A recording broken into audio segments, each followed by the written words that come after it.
Hey guys, welcome. What I'm going to show you today is how to fuse the ring together. We're going to cheat the solder. You can see this ring has been soldered. It's an insert, and you have the engagement ring inside. You can see the solder everywhere, but she wants it sized up 3 sizes up. You can see the solder everywhere. I'm not going to cut it here and add a piece and use solder. I'm going to cause this piece to come apart and so forth. So what I'm going to do is I'm going to cheat it. I'm going to show you how to do it. So first we're going to cut it right in the center, okay? No saw. Okay, we're going to open it up. She wants it a size 9. Okay. So open it up. So make it 8 3/4. Okay. You can see now if I put any type of heat on that, it's going to make the solder come apart, right? So let's do this here for a second. Make sure this is on there so it stays. Okay, 8 3/4. Close enough. I'm going to take an old piece. I'm not going to roll any pieces. Okay.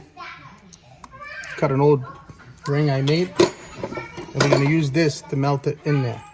So we dip it in alcohol and boric acid. And you're going to see how I'm going to cheat it. Make sure this lines up. Flux it. A lot of flux. Okay. You can see what I'm going to do is I'm going to cheat the solder. So that way I'm going to flux the piece I'm going to put on. And what I'm going to do is I'm going to start my way from the back or from the front back. So it's going to go like this. Here, here, here, here, here, here. Or I'm just going to go from there to there, from there to there, from there to there. You probably wonder why not cut a piece and solder it, because I'm worried about this coming apart. Besides, I want to fuse it. It's already too much solder and too much damage already done. So watch, I'm going to heat this. When I heat this, then you can see I bring the heat here barely on here. Just enough to get this here to start flowing. Once this starts flowing, I increase my oxygen. You can see I move it side to side and I drop it in. Okay? Now, if I heat this here, we'll drop even. Oops. Just keep it rolling.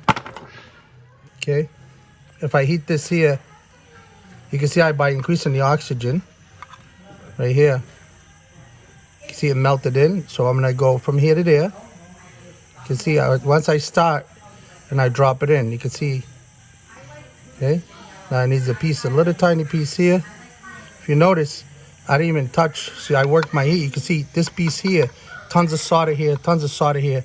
Nothing happened, okay? You can see that didn't even affect that part of the shank, okay? So once I hammer it up, it's going to be exactly size 9. You can see I turn it, face it, I hit it from the top a little bit just to get that flow. Okay, you can take a look at the piece. Once I hammer this and file it, I guarantee you there'll be 0 porosity on that. Okay, I hope you enjoyed this. Make a lot of comments. I hope you have a lot of questions.